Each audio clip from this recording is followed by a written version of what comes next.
Yan. Siya naman ang itutulak ko.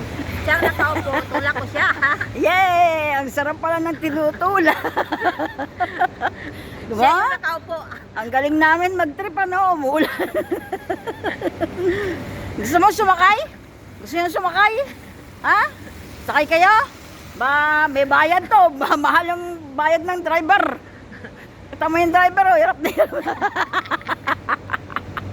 Ay, nako. Ang sarap-sarap ng buhay ko ngayon. Uwi na kami. Atid ko lang to sa bahay. Papasok na ako. Hindi kami makaano kasi nga walang taxi, atad. Nagpa-riskid kami. Sunday na lang tuloy ulit. Yan, Hawakan mo. Ito mo, ito mo. Ay, ko.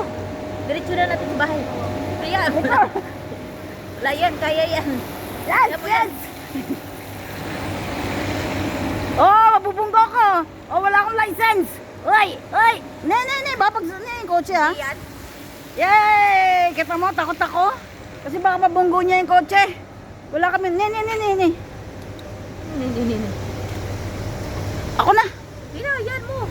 Magtulak ako para may doon akong exercise ko ito eh. Oh, exercise yan daw to. Nagtutulak siya ng 10 kilong tao. Ay, 10 kilong tao. 60 kilos. 60 kilos ako eh. Diba? Ang galing, oh. Yay! Ala, buta naman kami. Maambon na naman. Ala, maambon na. Kailangan makarating kami kaagad sa destinasyon kasi nga, mambound. Mamaya, Diyos ko Lord. Woo! Sarap na nakaupo, oh. Kita mo, ang dami kong dala, oh. Yay! Pagod ka na? Hindi pa. Hindi pa pala. Hindi pa daw siya pagod. Natutuwa nga ako, itulak kita eh. Sino yung may sakit? Siya yung nagtulak.